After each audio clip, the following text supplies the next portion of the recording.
Gadis yang cantik ini, sejak lahir IQ-nya rendah. Hari ini, ia dibawa ke kamar oleh pejabat. Pria itu memberinya 3 butir pil, dan mencekokinya dengan jus. Tak lama, kakaknya, Kelly mendobrak kamarnya, dan melihat adiknya sedang diperkosa. Kelly menerjang ke arah pria itu, dan menghunuskan obeng di tangannya, yang tepat mengenai sebelah mata pelaku. Akhirnya, Kelly dipenjara 3 tahun karena melukai anggota Kongres. 3 tahun berlalu. Saat Kelly sampai di rumah, adiknya, Zara, memeluknya. Malamnya, Zara bilang ia tidak mau sekolah. Kelly berpikir mungkin Zara tertekan, dan memintanya untuk berjanji melanjutkan sekolah. Zara mengiyakan. Kelly tidak tahu apa yang Zara alami di sekolah. Baru saja gurunya keluar kelas, Zara langsung dikerumuni temannya. Zara memohon supaya mereka melepaskannya, karena hari ini Kelly dibebaskan. Tapi, teman-temannya menolak, dan membawanya keluar dari sekolah. Kelly khawatir Zara belum pulang, dan meneleponnya. Tapi, teleponnya tidak diangkat. Zara dibawa paksa oleh mereka ke karaoke. Mereka merekamnya, lalu menyerahkan Zara ke preman. Preman mulai meraba-raba Zara, lalu menjual Zara ke pria hidung belang. Zara mengirim lokasinya ke Kelly. Tapi, preman itu menipu para kostumernya, dan memeras mereka, sehingga ia untung besar malam itu. Kelly mencari Zara di jalan, tapi tidak menemukannya. Ia mengira Zara lupa pulang karena asik main, dan menunggunya di rumah. Hingga esok siangnya, Zara masih belum pulang. Kelly pergi ke sekolah. Zara memakai baju dress merah, hadiah dari Zara untuknya. Di kelas, Kelly tidak melihat Zara. Saat Kelly mau pulang, ada teman Zara yang mengejarnya. Ia memperlihatkan video itu ke Kelly. Kelly shock sampai menangis. Kelly menunggu geng cewek kurang ajar itu di dalam toilet setelah pulang sekolah. Gadis yang kurang ajar itu bilang, "Oi, kamu kakak si bodoh yang dipenjara kan?" Kelly langsung menjambak dan melumpuhkannya. Kelly menemui preman karaoke dan menendangnya, lalu menginjak lehernya dengan high heels. Preman itu bangun dan melawan, tapi Kelly melemparnya ke tanah, dan menusukkan ujung payung ke nadinya. Preman itu akhirnya mengaku, kalau kemarin malam mereka tidak sengaja bertemu bos mafia. 3 preman langsung kabur. Begitu melihat badan bos yang penuh tato, bos mafia mengeluarkan pisau, dan memalak mereka bertiga. Zara juga dibawa pergi olehnya. Bos mafia bernama John itu adalah lintah darat. Kelly mau meneleponnya, tapi teleponnya tidak diangkat. Kelly lalu telepon polisi, tapi polisi bilang ia harus mengurus dokumen dulu. Kelly tahu ia cuma bisa mengandalkan dirinya sendiri.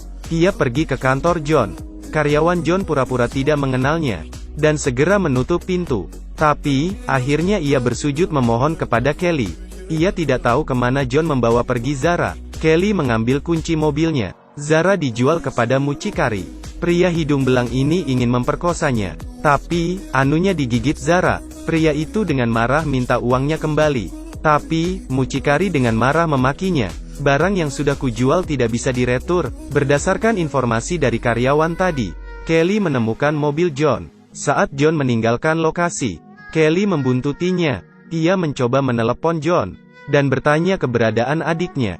John dengan angkuh bilang, "Kamu kakaknya si idiot, ya? Apa kamu juga idiot?" Kelly dengan marah menutup telepon, lalu menginjak gas hingga menabrak mobil John. Sebelum John turun dari mobil, Kelly menyetrumnya hingga pingsan. Saat John bangun, ia sudah dicekik dengan tali. Kelly menyuruhnya pergi ke tempat Zara. John sadar Kelly tidak memakai sabuk pengaman. Ia terpikir sebuah ide, lalu menabrakkan diri ke tumpukan sampah, lalu menghantam kepala Kelly berkali-kali. Untung Kelly segera menarik talinya lagi. John menghunuskan pisaunya. Untungnya, Kelly adalah atlet bela diri. Di tempat sesempit ini, John tidak bisa menaklukkannya. Akhirnya, Kelly berhasil mematahkan lengannya. Lalu Kelly memukul kepalanya. John pun terkapar tidak bergerak. Kelly memasukkannya ke dalam bagasi. Setelah siuman, John memakinya. Tapi, Kelly yang kesal mendengar omong kosong, menjepit tangan John dengan tutup bagasi. Meski Kelly sudah menyiksanya, ia masih belum puas melampiaskan amarahnya. Kelly ngebut mundur ke tumpukan sampah. Ia menabrakkan diri berkali-kali. Kelly berpura-pura menjadi teman John dan menelepon Park. Setelah mendapat alamat Park, ia langsung pergi ke sarang mafia Park. Di sana, ia melihat seorang gadis memakai jepit rambut Zara. Ia menyuruh wanita itu membawanya ke Park. Melihat kedatangan gadis cantik, Park tertawa senang karena ia dapat mangsa baru. Ia mau memukul Kelly dengan asbak, tapi Kelly mengelak dengan cepat. Park lalu memungut pisau di lantai dan menyerang Kelly. Tapi pisaunya mengenai tas Kelly. Meski Kelly menghajarnya seperti kesetanan, Park terus melawan. Kelly mencekiknya dengan kedua kakinya. Wanita tadi sampai kaget. Ia cuma bisa berdiam di pojok. Sebenarnya, ia menyuruh Zara untuk menelepon kakaknya. Tapi, tidak ada orang di rumah. Jadi, Zara yang bodoh menelepon supermarket. Yang menangkat adalah Pak Tua. Tapi, yang datang malah anak muda. Kelly pergi ke supermarket itu. Pak Tua tidak mengaku. Kelly sangat marah, dan menabrakkannya ke rak barang. Pak Tua masih pura-pura tidak tahu. Kelly menghantamkan kepalanya ke meja, lalu mematahkan beberapa jarinya. Ia lalu menyeret Pak Tua ke pintu. Pak Tua tetap ngeyel. Kelly menjebretkan tangannya di pintu sampai remuk. Lalu, jebretan kedua. Akhirnya, Pak Tua mengaku. Setelah ia menerima telepon, ia memberikan telepon Zara ke fotografer. Wirklich sehr leid. Mir tut es auch leid.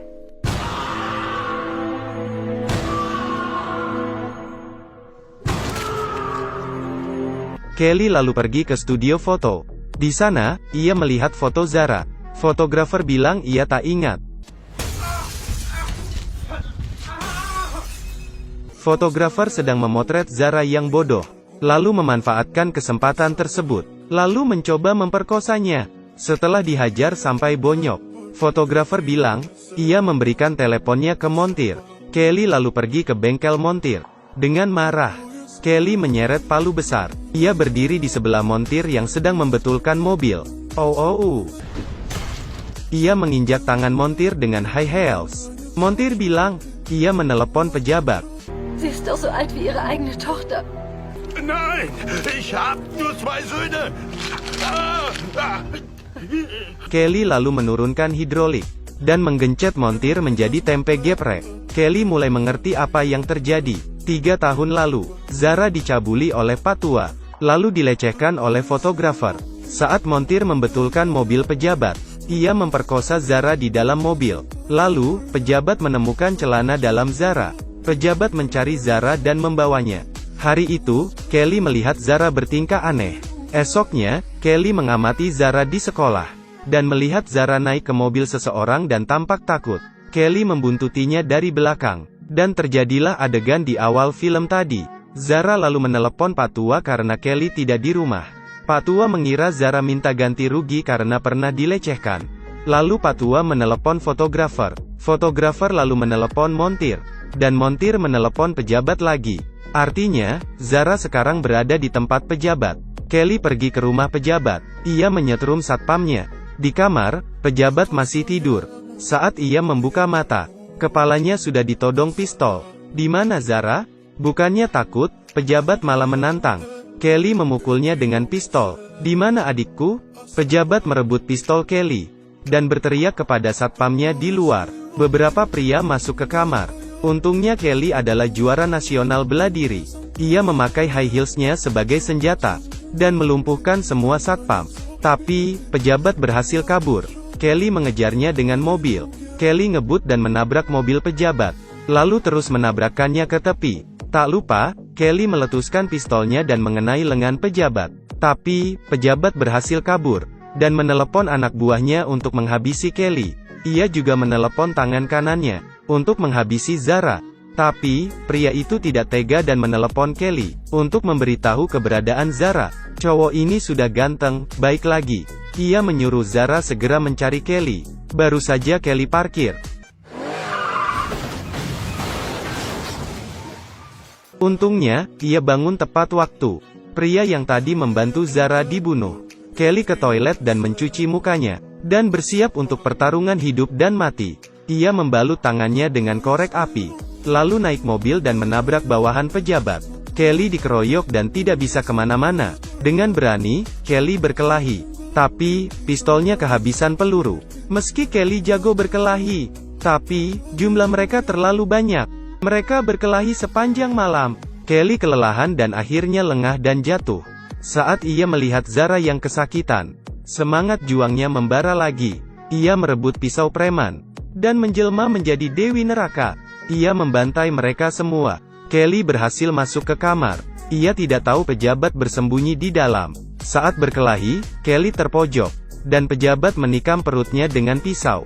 Kelly sekuat tenaga mendorong pejat, dan melampiaskan seluruh amarahnya. Pejabat akhirnya terkapar setelah dihajar.